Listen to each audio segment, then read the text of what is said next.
Bienvenidos a este repaso de la guía de estudio de la Biblia acerca del Génesis. Ya nos encontramos juntos varias semanas aprendiendo esta historia apasionante. Y como siempre quería empezar saludándonos, agradecerles por compartir este material, por disfrutarlo juntos y también presentando a la mesa del día de hoy. Y quería comenzar con las damas, presentando a una compañera de trabajo, a Mari. ¿Cómo estás? Muy bien, un gusto de poder estar acá de nuevo compartiendo la palabra de Dios. Así es, gracias por acompañarnos, Mari, realmente es un placer. Y también tenemos al pastor Edgar Horna. ¿Cómo anda, profe? ¿Bien? Muy bien, un gusto nuevamente estar contigo aquí para estudiar la palabra de Dios. Muchas gracias por acompañarnos y estoy seguro que vamos a disfrutar mucho. Y obviamente para hacerlo vamos a pedirle a Dios que nos acompañe. Así que te quiero pedir, Mari, si puedes hacer una oración por nosotros. Muy bien, oremos. Gracias, Señor, porque tú nos das la oportunidad de compartir tu palabra, de seguir aprendiendo de historias tal vez ya conocidas, pero donde podemos extraer nuevas enseñanzas, recordar, Señor, tus promesas. Rogamos que dirijas a cada uno de nosotros, tanto a Edgar, a Leo y a mí, que tu Espíritu Santo dirija nuestras palabras para que nuestra audiencia, nuestros queridos compañeros de escuela sabática, de repaso de lección, podamos tener esas enseñanzas que nuestra vida diaria nos demanda. Te lo pedimos en el nombre de Jesús. Amén. Amén. Amén. Muy bien, comentábamos antes de arrancar con la grabación un poquito el salto histórico que estamos haciendo en esta historia, porque la anterior que veníamos estudiando es sobre Caín. Es un relato reciente en la historia de la humanidad y ahora ya pasamos hacia el diluvio. Un gran relato, una gran historia de la humanidad, la cual tuvo lugar varios siglos después del suceso de Caín y Abel. Es así, pastor, ¿no? Sí, por lo menos estamos hablando de la época de Matusalén y Noé. Y de ahí en relación a Adán han pasado por lo menos 1000 años. Por lo menos 1000 años. Más. Claro. Qué impresionante es cómo esta historia incluso se encuentra no tantos capítulos después. Exacto. Pero Dios decidió colocarla allí en el libro para que nosotros podamos aprender. Y si me permiten, quería leer el texto central de esta semana que se encuentra en Mateo 24, versículo 37, donde dice: «Mas como en los días de Noé, así será la venida del Hijo del Hombre».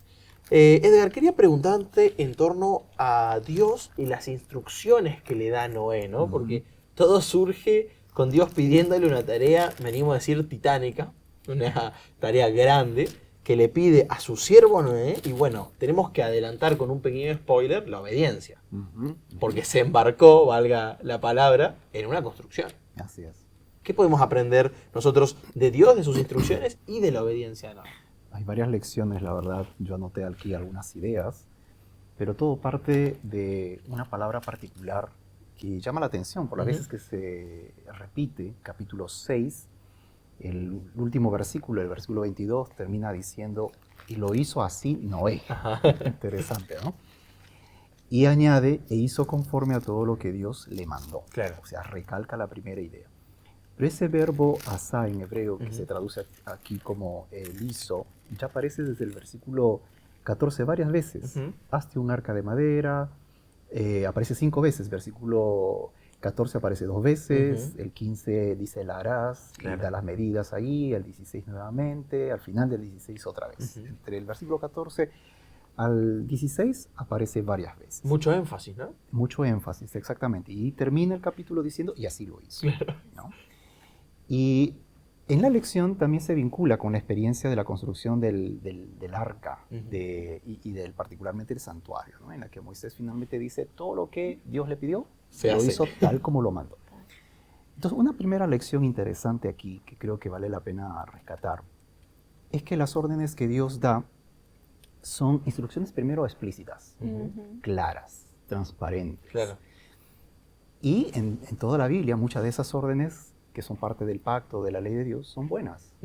No son malas, o sea, no me van a hacer daño. Claro, para nada. Exacto.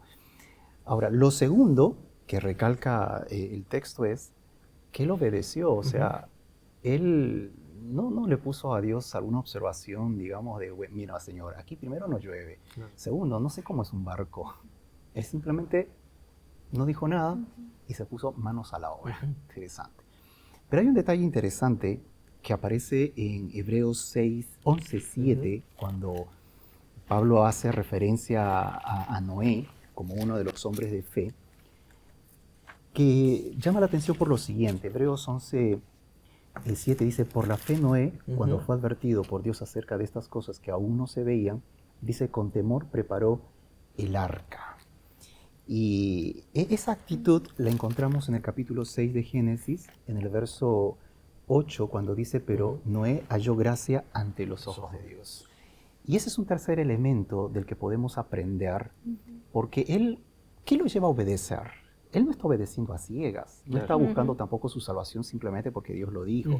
Él ya tiene antecedentes, y esos antecedentes que están aquí en el versículo 8 es justamente la gracia demostrada en una sociedad, digamos, que Jesús habla, ¿no? Un tiempo complicado, de muchos problemas, mucha violencia. Y que incluso lo toma como ejemplo del tiempo del fin. Exacto. Él halla gracia ante los ojos de Dios, pero no porque sea totalmente perfecto, sino porque Dios está haciendo cosas buenas por él. Y un cuarto aspecto que nos debe llevar a reflexionar sobre la importancia que tiene la obediencia es que la obediencia es producto de la fe en realidad. Y estos dos elementos, fe y obediencia, es un binomio, una fórmula que no van por separado. O sea, la fe no puede ir sin la obediencia. La obediencia es, digamos, la contraparte de la fe. Yo creo en Dios y creo que es lo mejor y estoy dispuesto a obedecerlo. Lo que sí es desafiante para la época en que vivimos es que es absoluta. O sea, no hay forma de escapar a ella, ¿no? Sí, es como un poco radical para algunas personas, que lo llaman extremismo, ¿no? Pero Dios, si Dios es amor, tampoco es tan así, ¿no?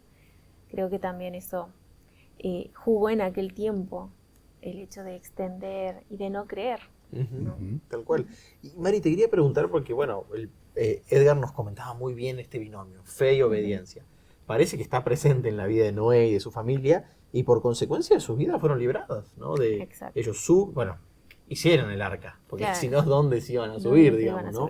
Pero teniendo en cuenta este binomio de la fe y la obediencia, ¿cómo deberíamos actuar nosotros hoy? Porque de cierta manera creo que hay gente que siente que en su vida hay un diluvio de problemas. Sí, así es.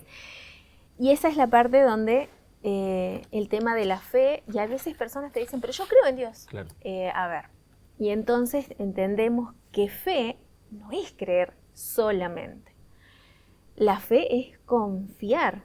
O sea, yo te creo, pero además yo confío en lo que vos me decís. Entonces, si en este caso Dios está hablando de una advertencia y te está dando las instrucciones para que en esa advertencia uno no sea perjudicado, entonces va el hecho, te creo, Señor, que va a venir un diluvio, pero además creo que las instrucciones que me está dando para salir librado son reales. Entonces uno procede. Más o menos así sería la secuencia. Hoy por hoy tenemos un sinfín de problemas que a veces nos abordan desde el lado social. A veces yo tengo mi vida, tengo mis desafíos, no son tan ahogantes tal vez, pero el entorno que tengo me presenta desafíos que me ahogan, porque van en una dirección que cada vez nos desorienta más y queremos que mejore. Y muchas veces decimos, no, todo va a estar bien. Todo va a estar bien complicado. La palabra de Dios que nos enseñan es para este tiempo. Todo se va a complicar más. ¿Cómo nos libra Dios? Y nos deja las instrucciones para hoy. Así que tomando ese paralelismo, ¿no? de qué pasó con Noé, qué pasa con nosotros. ¿Cuáles son las instrucciones que Dios nos da hoy entonces para que seamos librados de este diluvio de problemas del cual no puedo saltar a la otra piedra, no puedo cruzar el charco, no puedo subirme a un avión?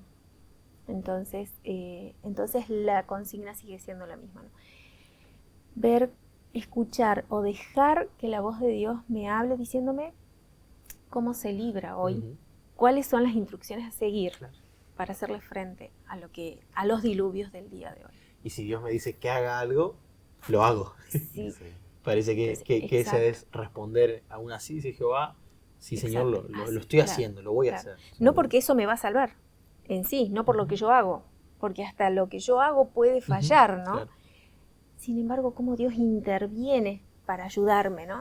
Si algunas veces podríamos mostrar a un equipo levantándole el pie a otro o tomándole el brazo, la mano, apoyándolo, Dios no nos deja. Qué lindo, Mari, gracias por compartir. Y saben que yo veo en toda esta historia del diluvio una cierta paradoja, porque venimos de un episodio de Dios creando, un episodio artístico de Dios, creando de manera maravillosa nuestra realidad, ordenando el mundo, y ahora nos encontramos con un diluvio. Está bien, es un diluvio, pero ¿qué causa? Bueno, destrucción. Exacto. Entonces quería preguntarte, Edgar, ¿qué paralelismos y contrastes encontramos entre estos dos grandes relatos que la Biblia nos comentan que son verdad?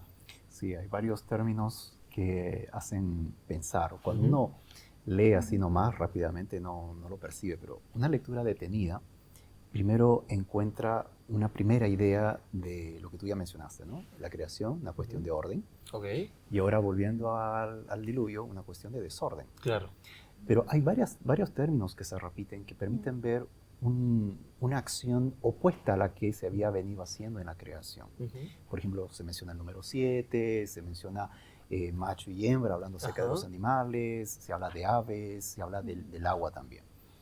Hasta incluso, no sé si ustedes se han dado cuenta, pero es como que un proceso invertido Ajá, claro. a lo que se hace en la Ujú. creación, ¿no? Porque empieza primero con el agua, pero el diluvio termina con el agua, Ujú. ¿no? Y así, sucesivamente, todos los actos que Dios viene haciendo de la creación, aquí ahora se convierten en todo lo opuesto y Wow. termina en destrucción. Claro. Allá termina en mantenimiento, termina en algo que es saludable, algo Ujú. que es bueno, pero acá termina en todo lo contrario. Entonces, esa es una primera lección que Ujú. nosotros encontramos entre la relación de ambos pasajes. Una segunda relación, que es tal vez la más importante y tal vez por ahí podríamos haber empezado, es la intervención de Dios. Claro. O sea, Dios es el que actúa ya en la creación, haciendo todos los actos creativos Ujú. por su palabra, como dice el salmista. Pero aquí Él mismo, por su palabra, aunque no está evidente en el texto, pero Él está invirtiendo todo y Él es el que está actuando. O sea, Por lo menos es su voluntad. claro, ¿quién podría Ujú. poner un caos tan tremendo en un diluvio de esa naturaleza? Siendo Entonces, que quizás no acostumbraba a llover tanto todavía. no, para nada. Ahora, y hay otra lección que la lección también destaca y que es interesante. A mí me llamó mucho la atención por el hecho de que Dios aquí está interviniendo para eliminar lo malo Ujú. y volver a crear. Cuando la Claro. Tierra fue creada, había un planeta que era una esfera vacía, Ujú. probablemente no existía, pero después cuando fue vacía, el texto bíblico dice que estaba vacía y desordenada. Ajá. No en una idea de caos, sino en la idea de Sin algo vida. que no tiene elementos de vida, no está Claro. ordenado, no está todo en su No lugar. tiene gracia. Es decir, No está terminado. no da gusto para vivir. No. Es como una casa que simplemente está la estructura y no tiene Ujú. muebles, ahí nadie viviría, ¿no? Claro. Pero algo así. Y ahora, en la creación, Dios ordena todo eso y deja todo perfecto, incluyendo a sus habitantes. Apto para la vida. Acto para la vida, exactamente. Pero ahora en el diluvio, Él hace todo lo contrario. Todo lo contrario. Elimina todo lo malo para recrear un nuevo planeta que, claro, no fue tan igual al original, pero que permitía de alguna manera darle la oportunidad a los nuevos habitantes para vivir, Wow. ¿no? Entonces, esa relación entre las dos historias es muy interesante porque es como una especie de advertencia. Claro.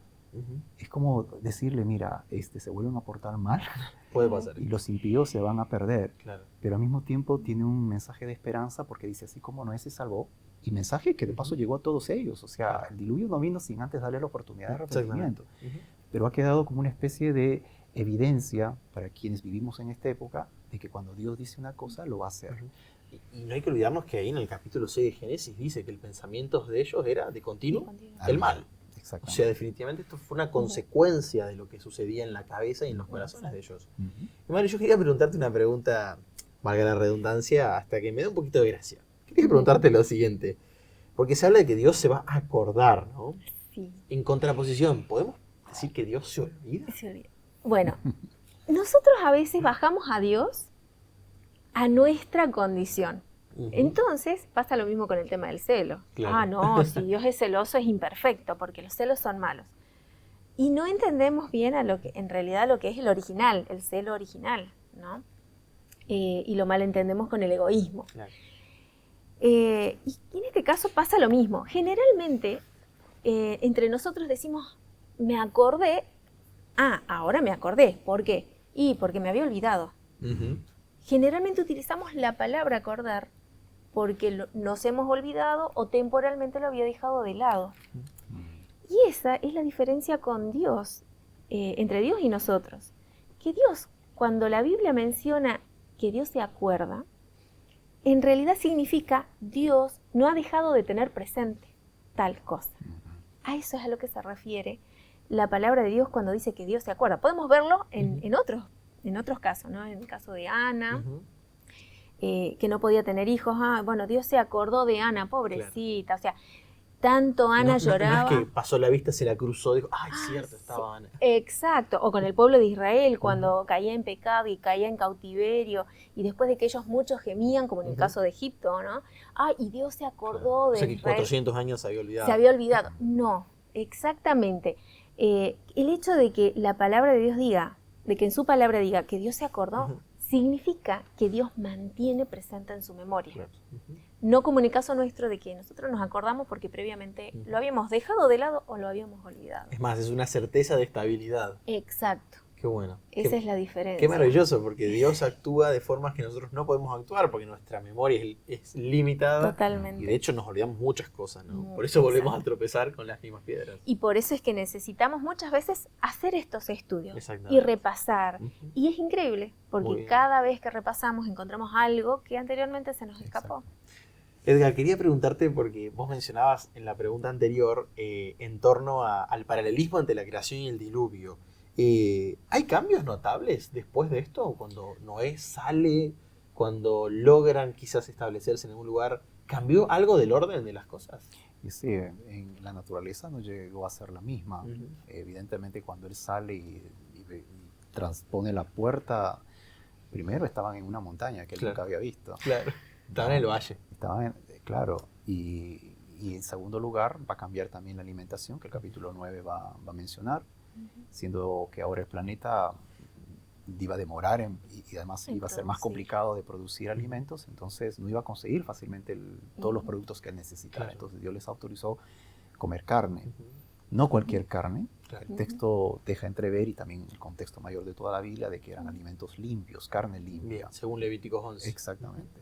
Y de paso esa expresión de animales limpios también está aquí. Wow. Exacto. Aparece primero que entran al arca, ¿no? Aparece primero el hecho de que sean limpios e inmundos y luego el tema de comer carne. Wow. Y 7 veces más, o sea, como diciendo, bueno, por si acaso van a entrar más de estos animales para que después tengan, exactamente. Qué impresionante, ¿no? Porque no tenemos que olvidarnos que en ese momento de la historia todavía la Biblia o el conocimiento de Dios se transmitía oralmente. Exacto. O sea, que ellos tenían muchos de estos elementos en la mente. Sí, y no lo olvidaban fácilmente. Claro.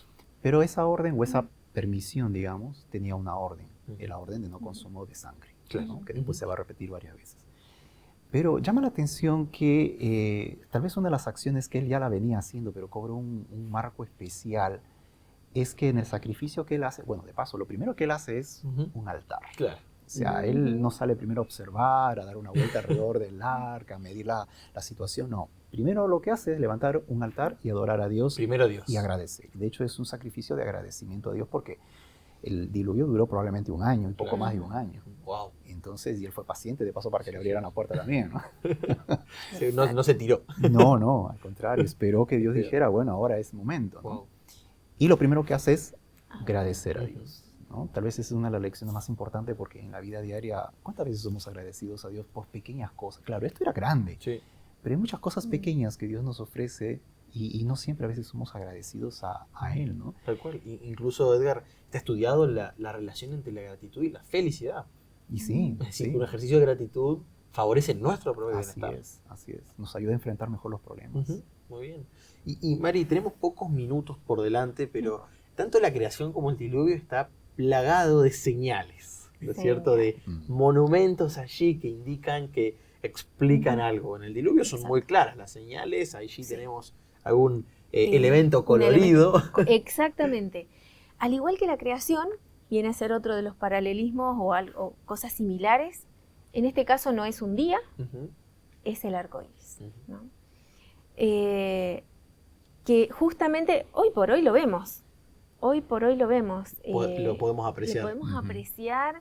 Y bueno, y han surgido un montón de mitos alrededor del arco iris, ¿no? De lo que se puede encontrar en un extremo o en el otro. Tal cual. En fin. Pero la palabra de Dios nos deja clara que esa señal, así como tuvo su significado, y por ende cada vez que aparezca es como conmemorar aquella realidad, hoy por hoy Dios nos sigue recordando que estas señales tienen significado para nosotros. Porque de la misma forma Jesús también, si nosotros nos vamos a poner a ver, La creación con el tema del sábado. Ujú. El diluvio, el tema del arco iris. Cosas, por llamarlo de alguna manera, que hasta el día de hoy las Permanecen. tenemos, permanecen. Jesús para el tiempo del fin, tomando el tema, ¿no? Encuadrando este tema en el tiempo del fin, Jesús nos dejó señales, Ujú. ¿no? ¿Para qué? Para que estemos preparados. Qué lindo, Maris. Gracias por compartir. Hemos llegado hacia el final de nuestro programa y también quería agradecerle a Edgar por participar. Espero que hayan disfrutado y si lo están haciendo, por favor, compartan este material para que más personas se puedan beneficiar del estudio de la palabra, donde nos vamos a encontrar cara a cara con nuestro Salvador, el cual nos está buscando y está pronto para volver a buscarnos. Que Dios los bendiga y nos encontramos la próxima semana.